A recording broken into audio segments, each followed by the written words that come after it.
ఇక సచివాలయంలో పనిచేసేటోళ్లకు కొత్త పని అప్పజెప్పుడుతోని అక్కడి ఉద్యోగులు ఇప్పుడు ముఖ్యమంత్రిని తారీఫ్ చేసే పనులున్నారులా.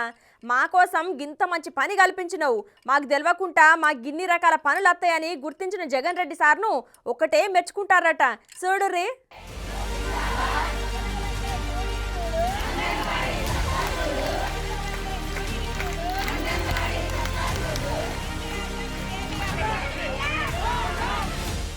ఆంధ్రలో ఎన్నికల హీటు జోరుగుంటే ఒక పక్క అంగన్వాడీలు, ఇంకో పక్క పారిశుద్ధ్య కార్మికులు 11 దినాల సంధి సమ్మె చేస్తున్నా కూడా జగనాలు సారు వాళ్ళని అసలే పట్టించుకుంటలేడు.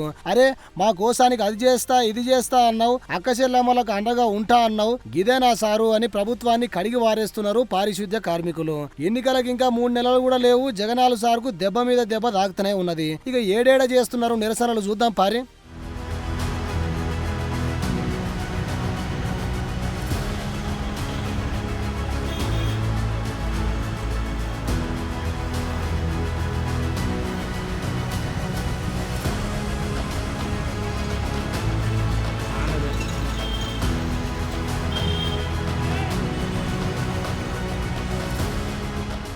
చూసిరా ఆ గన్లే ఉంది, ఎవరు పనులు చేసుకుంటుర్రు అనుకుంటుర్రా. అమరావతిలో చీపురు కట్టలు పట్టుకొని ఊడ్చేటోళ్ళు పారిశుద్ధ్య కార్మికులు కాదుల్లో, సచివాలయ ఉద్యోగులు. మొన్ననేమో అంగన్వాడీ డ్యూటీలు చేపించిర్రు, ఇప్పుడేమో మున్సిపల్ కార్మికులుగా మార్చిర్రు. రేపు మా పరిస్థితి ఏందో అనుకుంటున్నారట ఉద్యోగులు. రోడ్లు ఊడ్చేటందుకు మాకు పరీక్షలు పెట్టుడు దేనికి, ఉద్యోగాలు ఇచ్చుడు దేనికి, గిట్లా రోడ్డు పాలు చేసుడు దేనికి?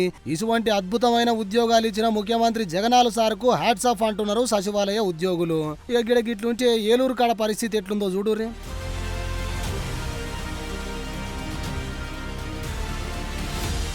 అరే అరే ఏడు చెత్త ఆడనే ఉందిగా.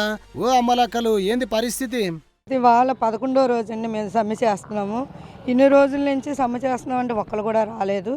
కనీసం 600 రూపాయలు ఇచ్చి చేపిస్తున్నారు. అయ్యయ్యో మాకిస్తే మేము ధర్నా మానేసి మా పనులే మేము చేసుకుంటాము. కనీసం మరి ఎవరు పట్టించుకోవట్లేదు. మరి జగన్ అన్నకి మరి ఏమీ పుట్టట్లేదు, ఏమి అవ్వట్లేదు. మరి నాకు అర్థం కావట్లేదు. మేము పిల్లల్ని, ముసలోళ్ళని, ముక్కోళ్ళని అందరిని వదిలేసి రోడ్లు పాలయ్యాము ఇక్కడ. కనీసం మాకు ఒక్కరు వచ్చి కూడా ఏదో చెప్తున్నారు, వస్తున్నారు, వెళ్తున్నారు, అంతవరకు. మా బాధలు ఎవరు అర్థం చేసుకుంటలేదు. జగన్ అన్న ఇప్పుడైనా కళ్ళు తెరిచి మా బాధల్ని అర్థం చేసుకొని మా ఉద్యోగాలు మమ్మల్ని చేసుకొనివి. ఏదో జీతం పెంచుతావు కదా అని మేము అద్దెలు కట్టుకోవాలి, కరెంటు బిల్లులు పెరిగిపోయినాయి, గ్యాస్ రేట్లు పెరిగిపోయినాయి. ఇవన్నీ మేము పేదవాళ్ళు మేము కట్టుకోగలమా? మీరేం చెప్పారు? అక్క చెల్లెళ్ళారా, అన్నదమ్ముళ్ళారా, మీరందరూ మాకు మా వాళ్ళు, మా సొంతం అని అన్నావు. కనీసం మమ్మల్ని ఇప్పుడు పట్టించుకోవట్లేదు, రోడ్డు పాలన చేసావు. ప్రభుత్వం పట్టించుకోవట్లేదండి. ఇప్పటికీ మాకు జీతాలు పెరగాలని ఈ ఇందు నిమిత్తమే దగ్గర 40-50 సార్లు పైనే మా యూనియన్ తరఫు నుంచి మా కార్మికులు లెటర్లు పెట్టడం, పిటిషన్ వాళ్ళకి మేము తెలియపరచడం జరిగింది. ఇప్పటికొచ్చి ఎవరు స్పందించలేదండి. మేము ఓటేసి గెలిపించుకున్నది ఒక నమ్మకంతో, ఆ నమ్మకాన్ని ఒమ్ముపాలు చేయకూడదని మా ఉద్దేశం అండి. మేము ఎవరినన్నా ఒక నాయకుడిని ఎన్నుకున్నామంటే మాకు మేలు జరుగుద్దని. ఒక కార్మికులుగా మాకు ఏ మేలు జరగలేదండి. మేము ఈరోజు రోడ్లకి ఎక్కామంటే కారణం బికాజ్ మా నమ్మకం మమ్మల్ని దెబ్బతీసింది. ఎందుకంటే మేము రేపు రోజున ఎన్నుకోవాలంటే మాకు కూడా చాలా భయంగా ఉంది. మేము కార్మికులమే కాదు, ఒక ఓటు హక్కు ఉన్న హక్కుదారులం కూడా. మేము ఓటు అనేది వేయాలి. ఒక కార్మికులు రోడ్డు ఎక్కి చెత్త తీస్తున్నామని అంటే రేపు ఎలక్షన్స్ అనేవి వస్తే కనుక మేము ఓటు వేయాలి. దాని నిమిత్తమే మేము నెక్స్ట్ ఎలక్షన్లో ఎవరు గెలిపించుకోవాలన్నది కూడా మేము చాలా సందేహంలో ఉన్నామండి. ఎందుకంటే మాట తిప్పనని మీరు ముందుకు వచ్చారన్న, మీరే మాకు ఒక నమ్మకాన్ని ఇచ్చారు. మీ రాజశేఖర రెడ్డి మీ నాన్నగారి ప్రకారం మిమ్మల్ని మేము ఎన్నుకున్నాం. ఒక అవకాశం అనేది మేము ఇచ్చాం, మా నమ్మకాన్ని నిలబెడతాననుకుంటున్నాం. ఇవాళకి 11వ రోజన్నా మేము ఈ ధర్నాలోకి వచ్చి ఈ సమ్మెలో తిండి తిప్పలు మానుకొని ఇక్కడ 1 గంటన్నర వరకు ఉంటున్నా మాకు ఎటువంటి ఉపయోగం లేదు. ఇన్నరా గది ముచ్చట. ఏలూరు జిల్లా ఏలూరు కార్పొరేషన్ల మున్సిపల్ కార్మికుల సమ్మెతోని నగర ప్రజలు మస్తు ఇబ్బందులు పడుతున్నారట. 11 దినాలకెళ్లి మా డిమాండ్లు నెరవేర్చుర్రి అనుకుంటా పారిశుద్ధ్య కార్మికులు, క్లాప్ ఆటో డ్రైవర్లు సమ్మె బాట పట్టిర్రు. కార్పొరేషన్ వెహికల్ యార్డ్ల చెత్తను సేకరించే ట్రాక్టర్లు నగరంలకు ఓనియకుండా మున్సిపల్ కార్మికులు అడ్డుకున్నారట. సమాన పనికి సమాన వేతనం ఇచ్చేదాకా సమ్మె కొనసాగిస్తామని అంటున్నారట మున్సిపల్ కార్మికులు. ఇక గిదికి ఇట్లుంటే కడపల చూడుర్రి కథ ఎట్లున్నదో.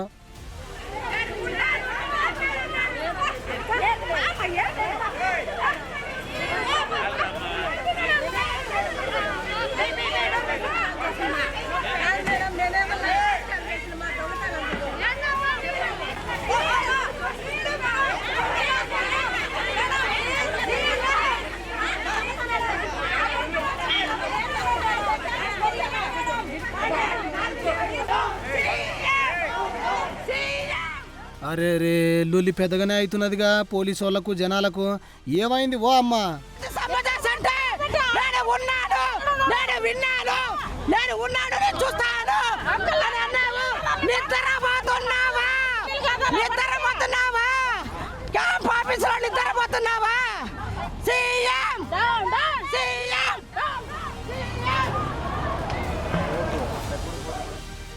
ఇక ముచ్చటకొస్తే కడప నగరంలో సమ్మెతోని 7 చెత్త ఆడనే పేరుకుపోవుడుతోని శతలకేళ్ళు వస్తున్న గబ్బు వాసనతోని ఇబ్బందులు పడుతున్నారట జనాలు. సీఎం జగనాలు సారు పాదయాత్ర సమయంలో పారిశుద్ధ్య కార్మికులకు ఎన్నో వాగ్దానాలు చేసిండు.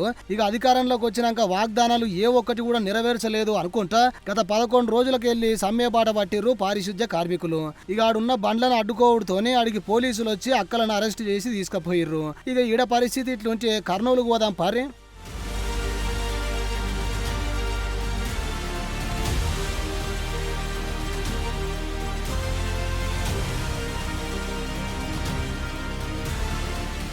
అరే రే ఈడ కూడా 7 చెత్త అన్నే ఉందిగా.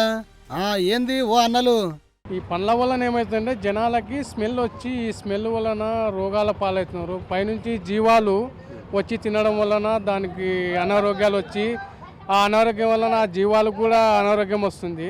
కాబట్టి ఈ సమ్మెలో ఉన్న మున్సిపాలిటీ వాళ్ళు కానీ ఎవరైనా సరే కార్మికులని కొద్దిగా కాపాడి వాళ్ళని మంచిగా ఆలోచనలు పెట్టుకొని ఇది శుభ్రత పరిస్తే ఈ సమాజానికి ఒక మంచి వాతావరణం తెచ్చేట్టు ఉంటుంది. లేదంటే ఇలాగనే ఉందంటే ఈ వాతావరణం జనాలకి అనేక రోగాలు ఆల్రెడీ వచ్చేస్తున్నాయి. కరోనా అవి వస్తున్నాయి, ఇంకా వేరే రోగాలు కూడా వచ్చే అవకాశాలు ఉన్నాయి. కాబట్టి ఈ మున్సిపాలిటీ వాళ్ళు కానీ ఒక మేస్త్రీలు కానీ ఎవరైనా సరే ఇలాంటి వాతావరణానికి శుభ్రత పెడితే సమాజాన్ని కొద్దిగా శుభ్రంగా పెట్టినట్టు ఉంటారు. చూసిర్రా గట్లుంది గాడ ముచ్చట. చెత్త 7 దాడు ఉండే వరకల్లా వాసంతోని బీమార్లు వస్తున్నాయట. పారిశుద్ధ్య కార్మికులు సమ్మె ఇడిచిపెట్టి విధులకు హాజరు కావాలని అక్కడి జనాలు అంటున్నారట. ఓ జగనాలు సారు, జరాల బాధను పట్టించుకొని ఏందో అరుచుకోరి సారు. కరోనా కాలంలో వాళ్ళు చేసిన సేవను మరిసినవా ఎట్లా? వాళ్ళు గిట్లా గట్టిగా తలుచుకున్నారంటే తీసుకుపోయి ప్రతిపక్షంలో కూర్చోబెడతారు. ఎన్నికలకు ఇంకా 3 నెలలు కూడా లేవు. సోచాయించుకోరి జరా.